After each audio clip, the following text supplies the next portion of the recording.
우리의 무안은 참 자랑거리가 많죠. 무안에는 참 여러 가지 특산품이 있는 것 같습니다. 인터넷에 찾아보니까 무안군에서 선정한 9가지 특산품이 있대요. 한번 들어보세요. 황토 양파, 황토 고구마, 갯벌 낙지, 감태, 곱창 돌김, 황토랑쌀, 숭어, 한우, 분청사기.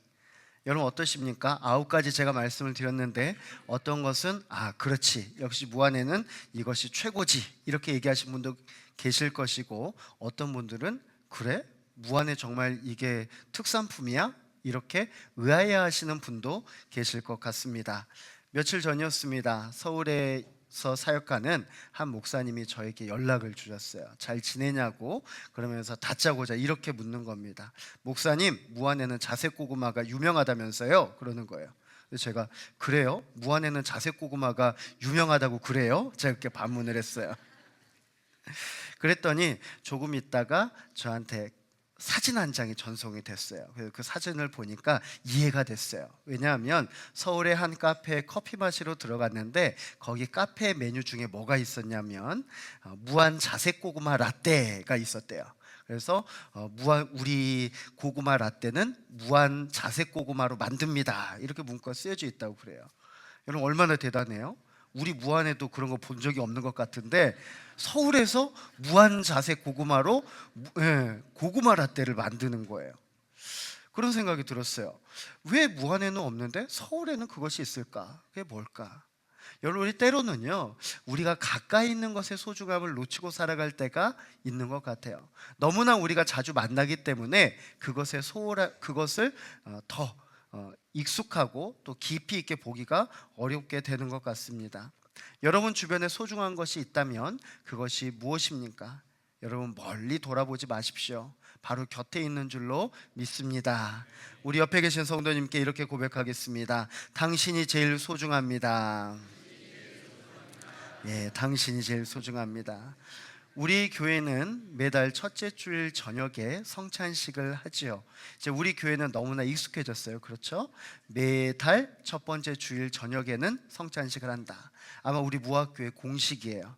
그런데 다른 교회는 그렇지 않아요. 최소한 제가 경험했던 교회들은 1년에 한 두어 번, 많으면 한 3번 정도 성찬식을 합니다. 그러니까 얼마나 귀하겠어요? 그러니까 그 성찬식에 임하는 성도님들의 자세가 어떨까요? 성찬식을 하면서 막 눈물을 흘려요. 하나님의 그 귀한 사랑에 어찌할 바를 모르는 거예요. 왜요? 여러분 1년에 한 두세 번밖에 없다니까요. 근데 우리는 어때요? 1년에 최소한 12번은 있잖아요. 어떤 생각이 들어요? 오늘 갈까 말까. 저녁에 성찬식 안 해도 다음 주에 있으니까, 다음 달에 있으니까. 혹시 그런 생각 갖지 않으셨습니까? 저는 매달 우리 성도님들과 함께 성찬식에 참여할 수 있어서 너무나 참 좋고 기뻐요. 그런데 그 이유가 있어요. 뭐냐면 단순히 우리가 함께 성찬에 참여한 뿐만이 아니라 내가 성찬에 집례하면서 저를 다시 돌아보기 때문이에요. 성찬에 대하는 저의 자세, 과거의 죄인이었던 저의 자세, 하지만 예수 그리스도께서 오셔서 내 삶의 자리와 모습을 바꾸어 주셨던 그러한 사랑들 뿐만이 아니라 앞으로 우리가 그리스도인으로 어떻게 살아가야 될 것인지 다시 한번 다짐할 수 있는 시간이 되어서 저는 이 저녁이 참 좋습니다. 사랑하는 성도 여러분, 여러분은 어떤 마음으로 오늘 예배의 자리에 나오셨습니까? 오늘 분명한 것은 예배의 자리에서 예수 그리스도와 바로 대면하는 은혜가 함께 하시기를 바랍니다. 그리고 그 예수 그리스도가 선포하는 구원의 기쁨으로 살아가시는 그런 복된 성도님들의 삶의 자리가 되시기를 간절히 축원합니다. 오늘 말씀을 보면 바리새인 한 사람이 나옵니다. 근데 바리새인이 예수님을 집으로 초청했어요. 근데 참 의아해요. 왜냐하면 이 성경 속에 드러난 바리새인들은 예수님에 대한 적대감을 가지고 있거든요. 근데 그 적대감을 가지고 있는 바리새인이 예수님을 초청했다? 여러분은 어떻게 생각하십니까? 그냥 순수하게 이 바리새인이 예수님의 말씀을 듣고 싶나 보구나, 이렇게 생각이 드십니까? 저는 좀 달랐어요. 과연 무엇 때문에 바리새인이 예수님을 집까지 초청했을까? 아마도 예수님을 환대할 목적을 가지고 부르지는 않았던 것 같습니다. 바리새인의 이름은 바로 시몬이었습니다. 근데 시몬이 예수님을 그 자신의 집으로 초청했는데 혼자만 초청한 게 아니에요. 이미 시몬과 함께하는 이들이 있었어요. 그러니까 여러 사람이 있고 그 가운데 예수님을 초청한 것입니다. 분명히 무언가 의도가 있었던 것이죠. 예수님께서 그 마을에 오셨다는 소식, 그리고 바리새인 집에서 함께 식사하신다는 소문이 퍼졌던 것 같아요. 그때 한 여인이 예수님을 찾아 이 바리새인 집으로 옵니다. 성경은 이 여인에 대해서 그 동네에 죄를 지은 한 여자가 있어 라고 말합니다. 예수님 주변에 있던 모든 사람들은 이 여인이 어떤 여인인지 이미 알고 있었던 것 같아요. 이 여인을 보자마자 얼굴이 찌푸려져요. 그리고 경계해요. 손가락질을 합니다. 아마도 성경에는 어떠한 문제로 죄인이 되었는지는 말하고 있지 않지만 참 치명적인 죄를 지은 여인이었겠구나, 이렇게 생각해 볼 수가 있습니다.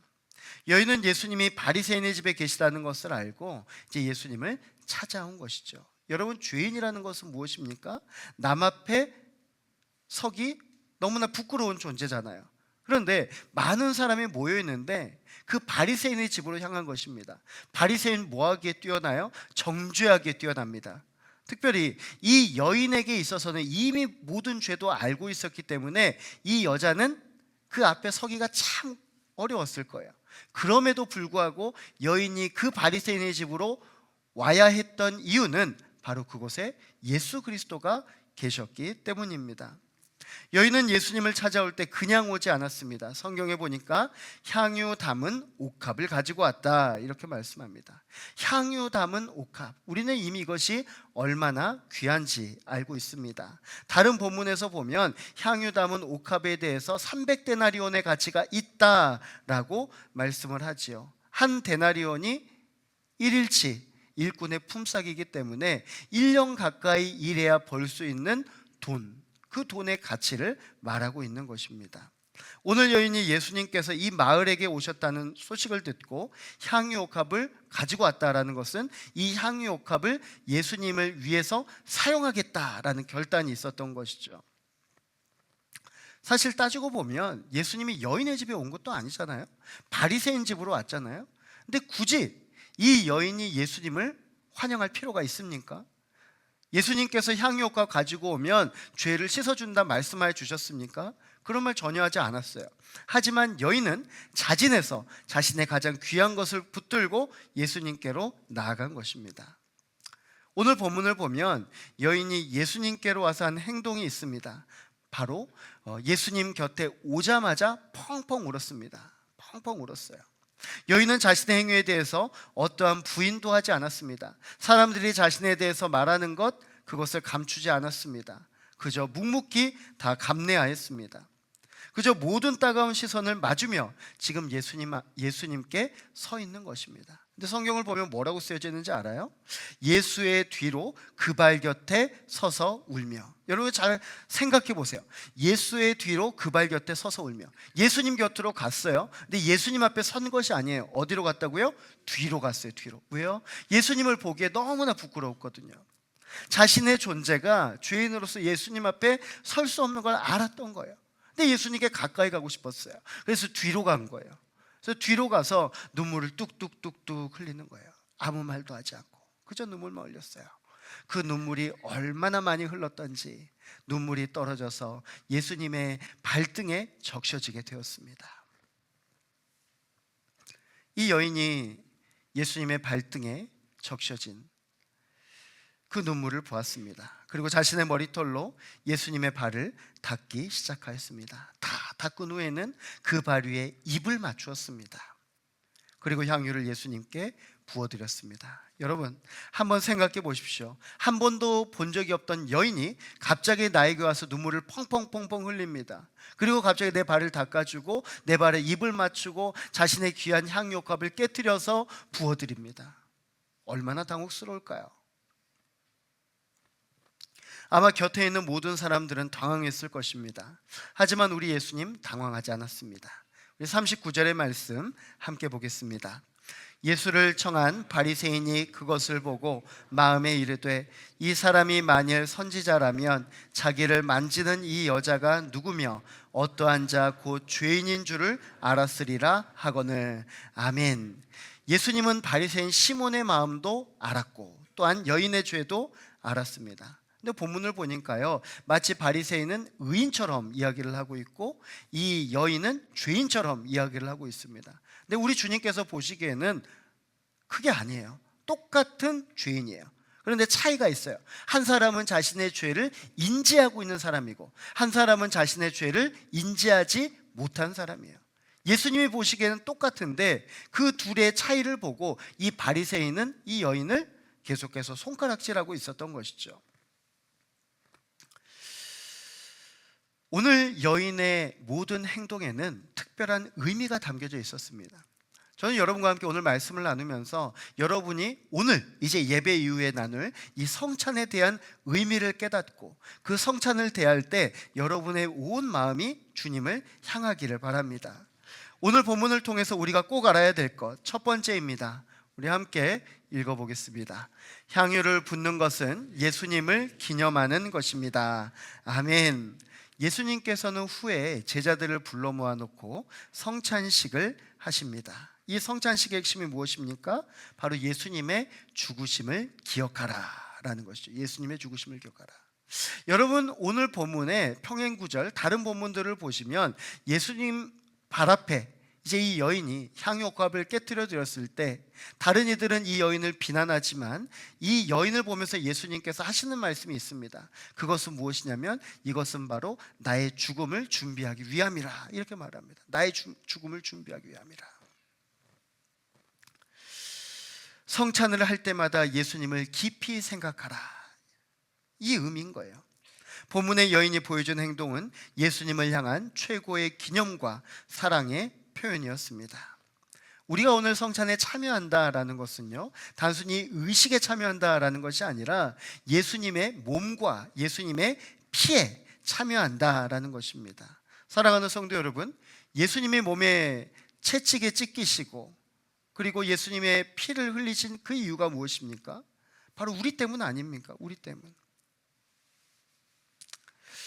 오늘 우리가 참여하는 성찬은 더 나아가 내일을 기대하며 하나님께 부르짖는 것, 그 이상입니다. 무엇이냐면 나를 위해 이 땅에 오신 그 예수님, 그리고 나를 위해 고통당하시고 피 흘리신 예수님을 먼저 기억하고 기념하는 것입니다. 내가 어떠한 존재였는지를 잊어버리는 것이 아니라, 그리고 내 앞에 내가 성찬의 행함으로 인하여서 주님께 받을 복만 내가 추구하는 것이 아니라 내가 어떠한 존재였고 예수 그리스도께서 이런 나에게 찾아오셨다는 것, 이것을 우리가 오늘 기억하자라는 거예요. 우리는 삶의 자리에서 어떤 예수님의 모습을 기억하고 싶으십니까? 반대로 어떤 예수님을 만나고 싶어 하십니까? 어쩌면 우리는 그 예수 그리스도에 대해서 기적을 베푸시는 예수님, 나에게 무언가를 더 주시는 예수님, 이것만을 바라고 계시지는 않습니까? 오늘 이 여인은 어떻습니까? 예수님께 무엇을 바라고 왔습니까? 아니요, 아무것도 안 바라고 왔어요. 그저 주님 앞에 눈물만 뚝뚝뚝뚝 흘리면서 자신의 가장 귀한 것을 가지고 주님 앞에 나아왔던 것입니다. 오늘 이 여인이 향유를 아낌없이 깨뜨려 드렸던 것처럼 오늘 우리는 우리를 위해 자신의 몸을 깨뜨려서 생명을 주신 예수님의 사랑을 기억하고 또한 우리가 주님을 향해 우리의 사랑을 고백하며 살아가야 될 줄로 믿습니다. 사랑하는 성도 여러분, 여인이 예수님을 향한 사랑으로 옥합을 완전히 깨뜨려 부었던 것처럼 예수님께서는 바로 오늘 우리가 참여할 그 성만찬, 성찬의 식탁에서 우리를 향한 자신의 사랑으로 자신의 몸을 온전히 깨뜨려 주셨습니다. 떡과 잔이 내 앞에 놓였을 때 그것이 당연한 것이 아니다라는 것이죠. 우리를 위해 전부를 깨뜨리신 예수 그리스도의 그 희생을 기억하시는 성도님들 되시기를 바랍니다. 두 번째입니다. 우리 함께 읽어보겠습니다. 시작.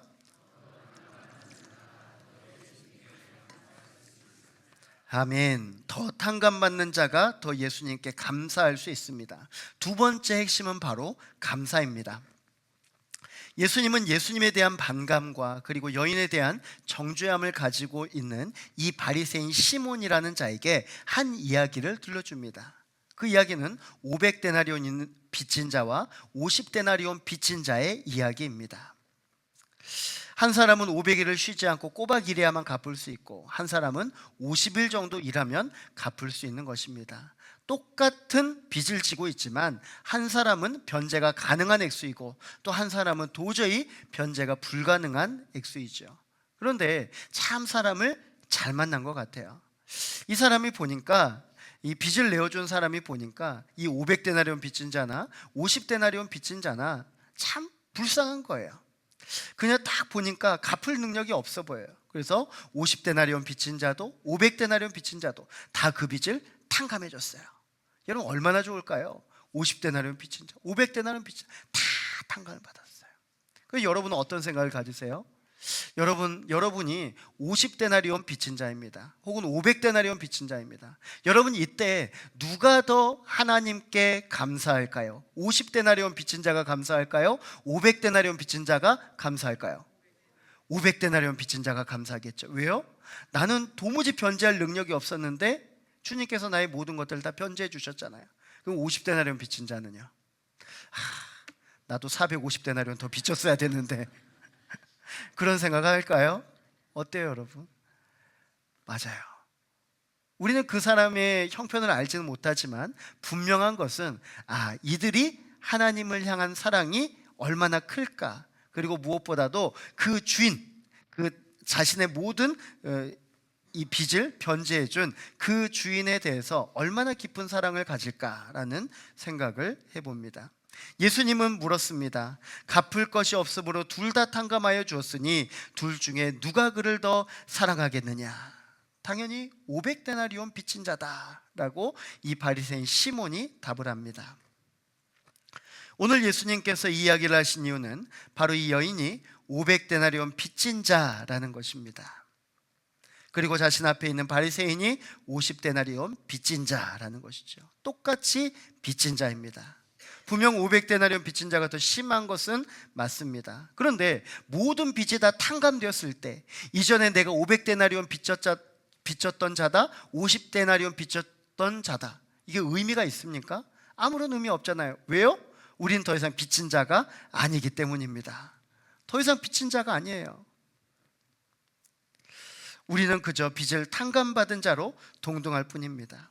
사랑하는 성도 여러분, 하나님 앞에서는 50데나리온 빚진 자나 500데나리온 빚진 자나 그저 하나님의 긍휼을 필요한 자로 보일 뿐입니다. 우리 모두 마찬가지예요. 여러분 혹시 여러분 서로를 비교하십니까? 저 사람은 이래, 이 사람은 이래 하면서 서로에 대해서 손가락질 하십니까? 여러분 그럴 필요 없어요. 왜요? 우리도 똑같이 이와 같은 500데나리온 빚진 자이기 때문입니다. 다만 차이는 바리새인은 자신이 빚진 자라는 사실을 깨닫지 못했고, 여인은 자신이 주님 앞에 도저히 갚을 수 없는 500데나리온이라는 이런 거대한 빚을 진 자인 걸 깨달았을 뿐입니다. 우리도 마찬가지예요. 우리 모두 죄인이에요. 세상 사람들은 죄인 아닙니까? 죄인이에요. 근데 우리 이 자리에 있는 죄인과 세상에 있는 죄인이 달라요. 뭐예요?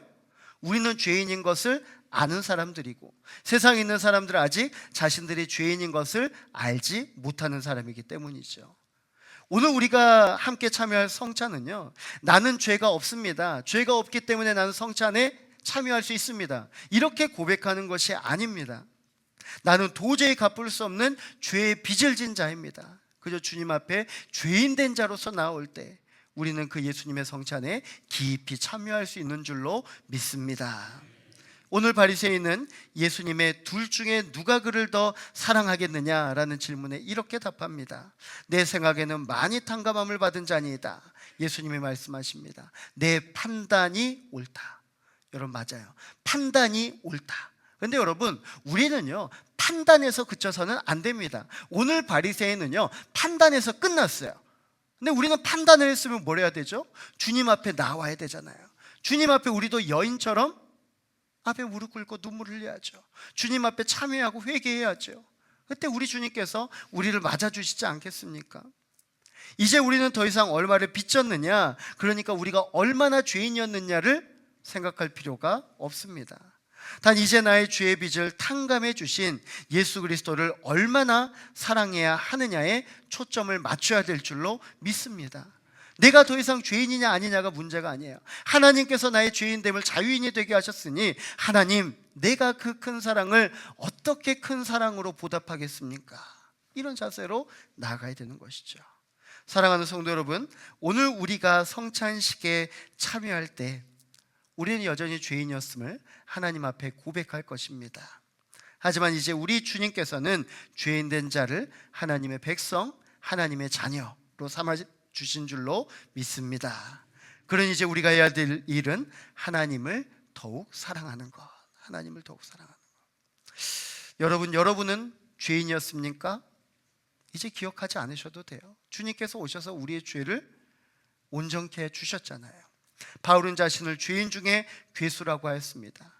그리고 이제 그 죄인 되었던 괴수였던 자를 우리 주님께서 사용하여 주셨을 때 그 바울 사도는 자신의 목숨을 바쳐서 예수 그리스도를 사랑하였습니다. 그것이 바로 죄를 탕감받은 자의 올바른 자세인 것이죠. 우리가 죄인이었기 때문에 이제 우리는 더 주님을 사랑할 수 있는 것입니다. 오늘 이 성찬의 시간에 예수 그리스도께 더욱 감사하며 살아갈 수 있는 믿음의 결단을 내리시는 우리 복된 성도님들 되시기를 바랍니다. 세 번째입니다. 우리 함께 보겠습니다. 예수님을 진심으로 받아들여야 합니다. 예수님을 진심으로 받아들여야 됩니다. 이 단계가 있어요. 우리가 예수님을 기념하고 그리고 예수님께 감사했다면 이제 주님을 영접해야 된다라는 것이죠. 영접하는 것. 여러분, 우리 바리새인 보십시오. 바리새인 분명히 주님을 영접하는 것처럼 보였잖아요. 근데 진짜로 영접했습니까? 우리가 이제 본문을 보면 알아요. 그렇지 않았던 것 같아요. 사실 예수님은 바리새인이 이 예수님을 영접할 때부터 마음이 편하지 않았어요. 좀 불편했어요. 바리새인이 자신을 맞이하는 태도에서 이미 예수님은 이 바리새인이 예수님을 영접하지 않고 있구나라는 것을 알았어요. 예수님은 오늘 바리새인 시몬과 죄 지은 여인을 비교하시면서 말씀하셨습니다. 예수님께서 바리새인 시몬의 집에 들어올 때 시몬은 예수님께 발 씻을 물도 주지 않았습니다. 여러분, 시몬이 어떤 사람이라고요? 바리새인이잖아요. 바리새인은 율법의 특심인 자입니다. 어떻게 해서든지 이 율법을 지키려고 합니다. 그런데 그 중에 가장 중요한 법 중에 하나가 정결법입니다. 정결법. 밖에 나갔다 들어오면 손발을 다 깨끗하게 씻어야 되는 거예요. 그 집 앞에 물두멍이 있어서요, 그 물두멍으로 자신의 발을 다 씻어야만이 들어올 수 있습니다. 뿐만이 아닙니다. 식사하기 전에도 발 씻고 손 씻고 다 해야 되는 거예요. 그런데 오늘 우리 주님 뭐 하셨습니까? 손 씻었습니까? 발 씻었습니까? 아니요, 아무것도 하지 않았어요. 일부러 예수님께 씻을 물도 주지 않았던 것입니다. 바리새인이 까먹었을까요? 아니에요. 그런데 죄 지은 여인은 예수님을 보자마자 눈물로 예수님의 발을 적시고 머리털로 닦기 시작하였습니다. 뿐만이 아닙니다. 바리새인은 예수님의 집에 들어오실 때 입 맞추지도 않았습니다. 그런데 여인은 어때요? 예수님은 예수님의 발 앞에 엎드려서 예수님의 발등에 입을 맞추잖아요. 또한 손님이 오면 감람유, 그러니까 올리브유를 머리에 발라주는 의식이 있었습니다. 근데 바리새인은 이것조차 하지 않았어요. 그런데 오늘 이 여인은 어떻습니까? 가장 귀한 향유옥합을 깨뜨려서 예수님의 발에 부어드리잖아요. 여러분, 올리브유는요, 우리나라에서처럼 그렇게 비싼 기름이 아닙니다. 아주 흔한 기름이에요. 근데 그것조차도 사용하지 않았던 거예요. 반면에 이 여인은 최고의 가치를 지닌 그 향유를 주님 앞에 부어드렸던 것입니다.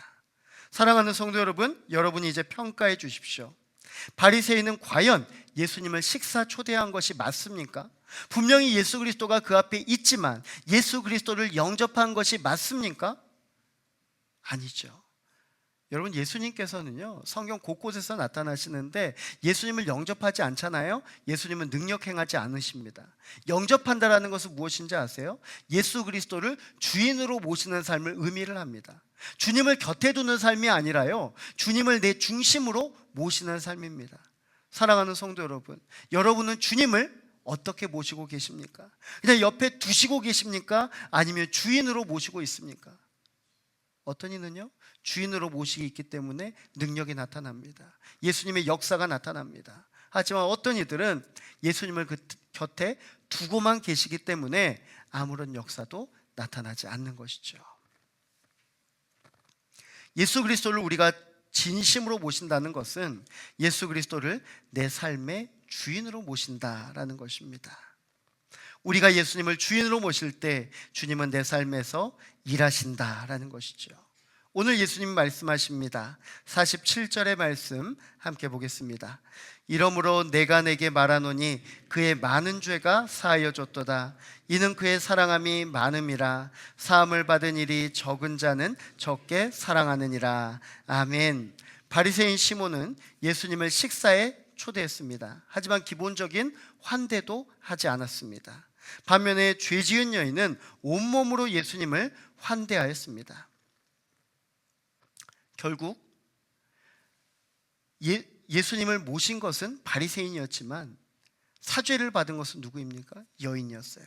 구원을 받은 것 여인이었습니다. 꼭 기억하세요, 여러분. 주님을 옆에 모시는 것이 먼저 중요한 것이 아니라요, 주님을 내 삶의 중심으로 모시는 것이 중요한 줄로 믿습니다. 사랑하는 성도 여러분, 성찬은 예수님께서 차려주신 하늘의 식탁입니다. 우리는 이 저녁 주님의 성찬 앞에 나오며 어떤 마음과 자세로 나왔습니까? 시몬처럼 냉랭하고 또한 비판적인 마음으로, 그래도 내가 그리스도인이니까 이 자리에 나오셨습니까? 아니면 죄 지은 여인처럼 겸손함과 감사함으로 오늘 이 시간 주님을 맞이하고 계십니까? 오늘 예수님은 바리새인 시몬에게 모든 말씀을 하셨습니다. 그리고 돌연 여인을 바라보시면서 이렇게 말씀합니다. 내 죄사함을 받았느니라. 다시 한번 예수님 말씀하세요. 내 믿음이 너를 구원하였으니 평안히 가라. 아멘. 여인의 눈물이 구원한 것이 아닙니다. 여인의 향유가 구원한 것이 아닙니다. 여인의 사랑이 구원한 것이 아닙니다. 바로 여인의 믿음이 구원받은 줄로 믿습니다. 그 믿음이 죄사함을 받게 했습니다. 그 믿음이 구원을 받게 하였습니다. 그 믿음이 평안하게 삶의 자리에 나아가게 한 줄로 믿습니다. 죄 지은 여인은 죄의 낙인이 찍혀 있었습니다. 그렇게 눈물을 흘리면서 주 앞에 섰습니다. 하지만 예수님께서는 죄의 낙인을 다 벗겨주셨습니다. 우리가 오늘 성찬식에 참여하는 떡과 잔은 우리의 죄의 낙인을 벗겨주는 예수 그리스도의 사죄의 선포인 것이지요. 죄사함을 얻게 하려고 많은 사람을 위하여 흘리는 예수 그리스도의 피, 곧 언약의 피니라.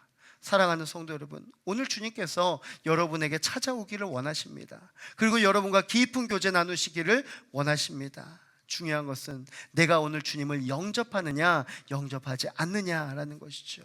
사랑하는 성도 여러분, 우리가 이 시간 주님을 기념하였으면 좋겠습니다. 또한 주님께 감사했으면 좋겠습니다. 그리고 주님을 마음속 깊이 영접하면 좋겠습니다. 바리새인 시몬은 자신에게 죄사함이 필요하다라는 것, 그것조차 몰랐습니다. 그러면서도 잘 살고 있다라고 착각했던 것이죠. 하지만 여인은 갈망하였습니다. 성찬떡과 잔을 받기 전에 우리 역시 이 여인처럼 하나님 앞에 겸손한 마음, 철저히 낮아지는 마음으로 서 있으시기를 바랍니다.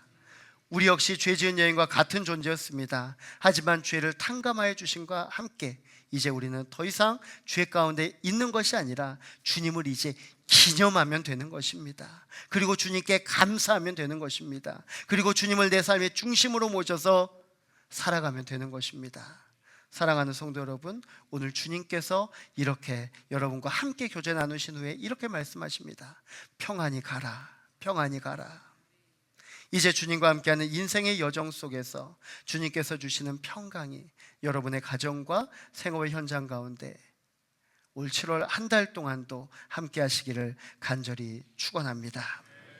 하나님 아버지,